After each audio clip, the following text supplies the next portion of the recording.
Hai guys, welcome to Ruang Gelap.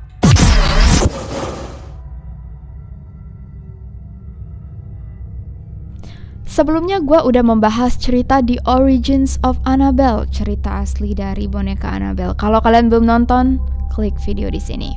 Nah, kali ini gue akan membahas cerita di balik film Conjuring 3 yang bakal tayang tahun depan.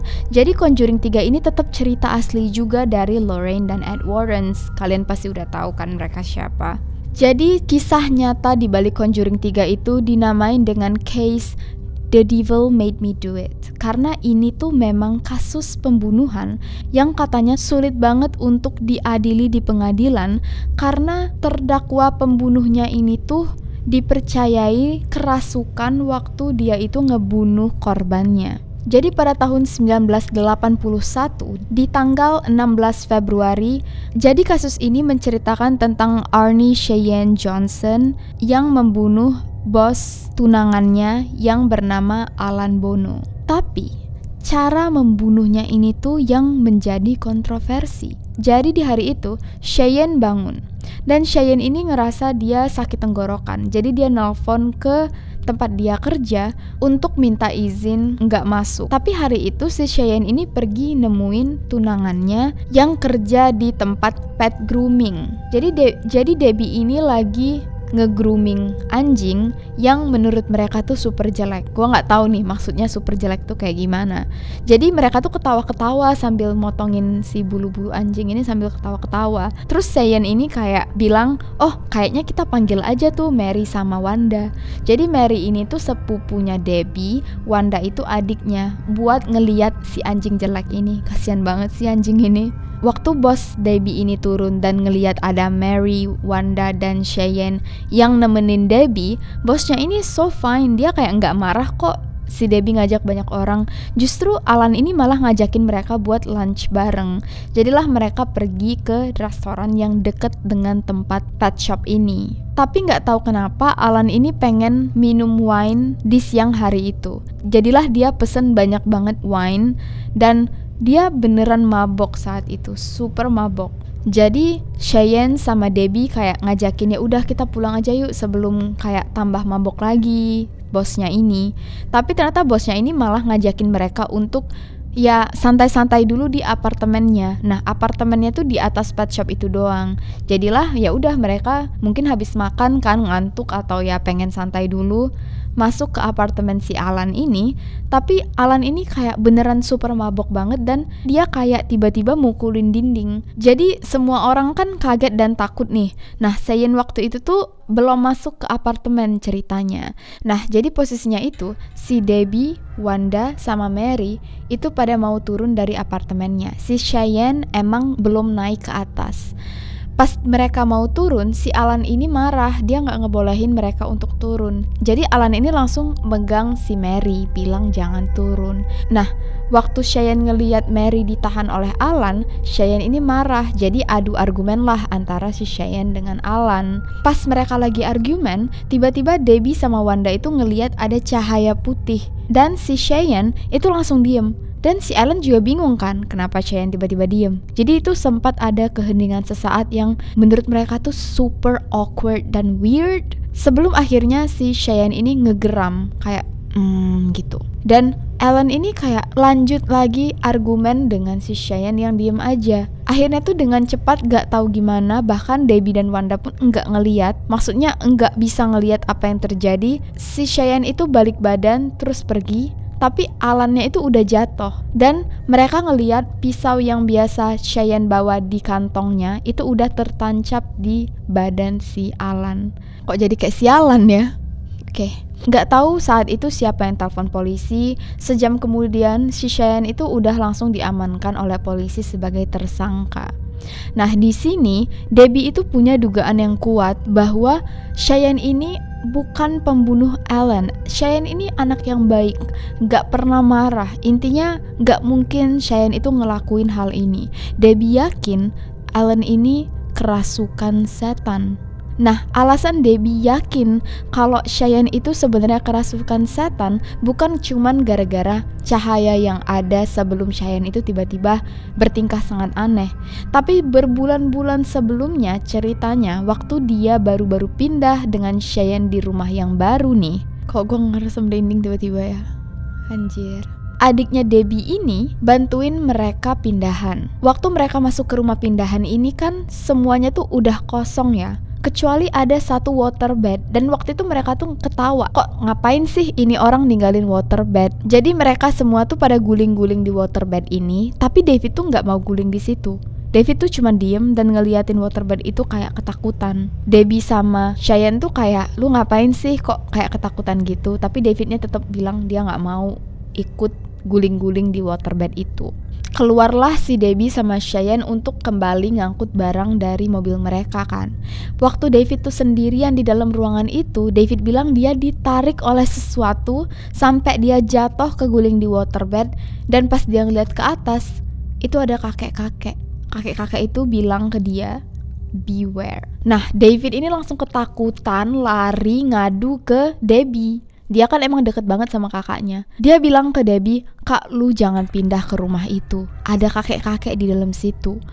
Debbie nanya, kakek-kakek apa? Ada kakek-kakek. Nah, by the way, David ini umurnya masih 15 tahun. Jadi menurut Debbie dan Cheyenne, ini tuh masih imajinasi anak-anak. Mereka gak percaya, mereka ninggalin David lagi di luar. Mereka masuk. Waktu David sendirian di luar, dia lagi-lagi ngelihat penampakan kakek-kakek. Tapi kali ini kakek-kakeknya nggak pakai sepatu, telanjang kaki, dan seluruh kulitnya itu udah kebakar. Di situ David langsung ngadu ke orang tua Debbie. Jadi malamnya itu mereka pergi ke rumah mamanya Debbie dan mereka makan malam di sana. David ini ceritalah sama mamanya, "Mah, di rumah baru mereka itu ada hantunya." Mamanya Debbie ini percaya dengan omongan David karena dia emang percaya dengan evil spirits. Jadi dia bilang, udahlah kalau misalnya rumah berhantu gak usah pindah. Rumah berhantu tuh bibit dari semua cerita serem dimanapun. Gak bakal ada ending yang bagus. Tapi lagi-lagi kan menurut Debbie sama Cheyenne cari rumah tuh susah, stres, dan mereka udah suka banget sama rumah ini. Udah pindahan malah. Masa iya mereka gara-gara cerita hantu David harus pindah keluar lagi? Jadi mereka tetap pindah ke rumah itu. Nah, semenjak David ini ngeliat ada kakek-kakek ini, David ini kayak orang kesurupan, kayak ada diganggu-ganggu oleh hal-hal yang aneh.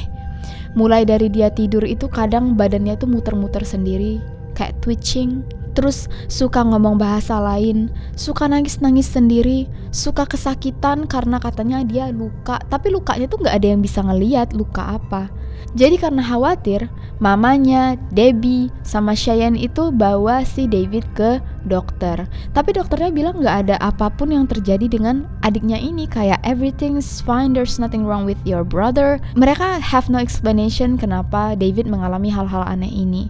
Nah, karena dokter gak bisa memberikan reason on why everything happens, mamanya ini memutuskan untuk nelpon paranormal terkenal, yaitu Ed dan Lorraine Warren, yang waktu itu kisah Amityville-nya udah dijadikan film.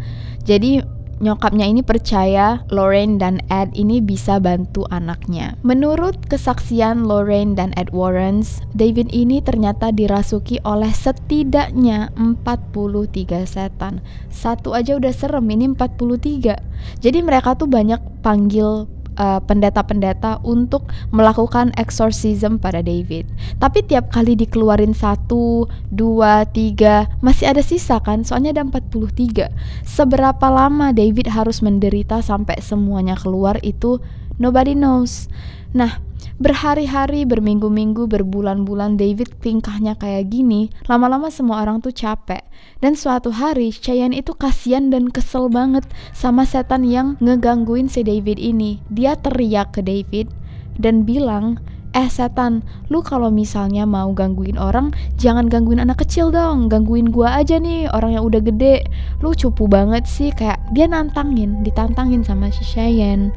Pas itu semua orang ngeliat, tapi ya udahlah ya, kayak mungkin Cheyenne capek kali ngeliatin David yang tiba-tiba kayak ketawa, nangis, kayak ternyata setelah Cheyenne ini marahin setannya, David ini beneran kayak jadi normal lagi. Sampai Cheyenne dan orang-orang mikir tuh, oh setannya ternyata emang takut dimarahin. Tapi sebenarnya enggak. Sebenarnya setannya itu mulai ngehantuin si Cheyenne beneran. Jadi ada suatu hari dimana Cheyenne itu masuk ke dalam mobil, terus dia berusaha nyalain engine mesinnya dan gak bisa nyala. Pas dia ngeliat ke atas, ada sosok hitam yang berdiri di atas kap mobilnya. Dan waktu Cheyenne ngeliat sosok hitam ini, mobilnya itu tiba-tiba ngejalan melaju cepet banget, hampir aja terjadi tabrakan. Tapi untungnya Cheyenne bisa ngendaliin mobilnya. Nah, waktu Cheyenne cerita ke Debbie ini sebenarnya ngerasa beberapa hari terakhir Cheyenne itu emang udah aneh. Kadang-kadang dia tuh kayak diem sendiri, kadang-kadang dia ngeliatin jendela, ngegumam omongan yang gak jelas, bahkan katanya ngomong dalam bahasa asing yang dia bahkan gak tahu artinya apa dan bahasa apa. Cheyenne juga kadang-kadang nangis, terus pas dia ngedongak, dia ketawa. Nah, semenjak hal inilah Cheyenne dan Debbie itu datang ke pendeta dan nanya, kok sekarang Cheyenne malah ngalamin hal-hal aneh. Waktu Cheyenne cerita kalau sebenarnya dia itu nantangin hantunya si David udah bebas, nggak ada kejadian aneh lagi ke dia. Pendetanya ini bilang, oh kamu salah, kamu harusnya jangan nantangin setan. Karena katanya kalau ada orang atau benda yang dirasuki oleh arwah jahat, arwahnya itu nggak bakal bisa keluar sebelum dia punya tempat untuk pindah. Jadi kasarnya dan secara tidak langsungnya, David ini setannya emang keluar, tapi keluarnya tuh pindah ke Cheyenne.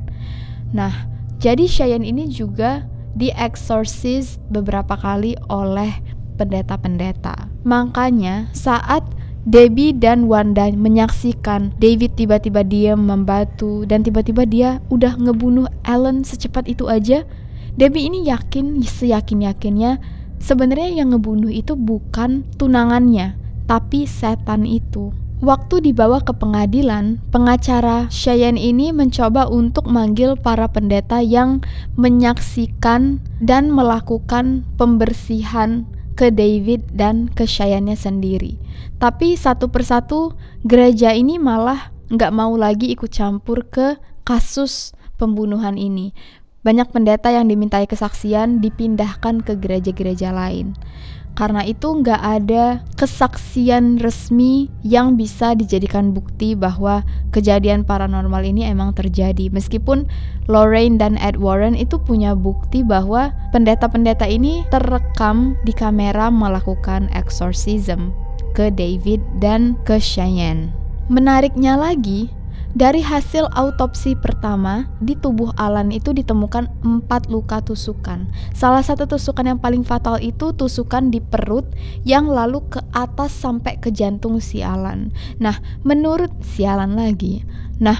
dokternya, tusukan ini tuh bukanlah tusukan yang bisa dibuat oleh manusia karena tusukannya tuh super dalam dan gak mungkin manusia bisa ngelakuinnya. Tapi saat mau ada pengecekan lagi, apakah teori ini tuh benar, apakah pengakuan ini tuh benar, tubuh Alan itu ternyata udah dikremasi. Jadi laporannya itu nggak bisa diresmikan lagi.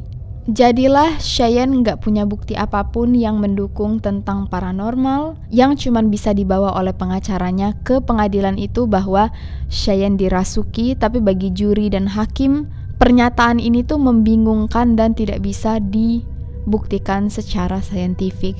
Jadinya Cheyenne dinyatakan bersalah atas pembunuhan Alan Bono dan dijatuhi hukuman 10-20 tahun di penjara. Tapi karena Cheyenne ini emang orang yang baik, bahkan di penjara pun dia jadi role model, hukuman dia tuh dipersingkat jadi cuma 5 tahun doang.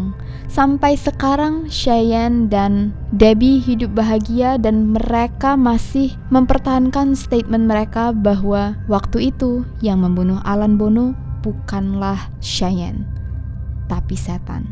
Nah, setelah dengar cerita nyata di balik cerita Conjuring 3, apakah kalian masih tertarik untuk menonton film ini? Untuk lebih banyak cerita misteri, konspirasi, pembunuhan, true crime, jangan lupa untuk klik subscribe, like, comment, share, dan keep supporting this channel. Your support means a lot to us. See you guys on the next video. Stay sane and stay alive.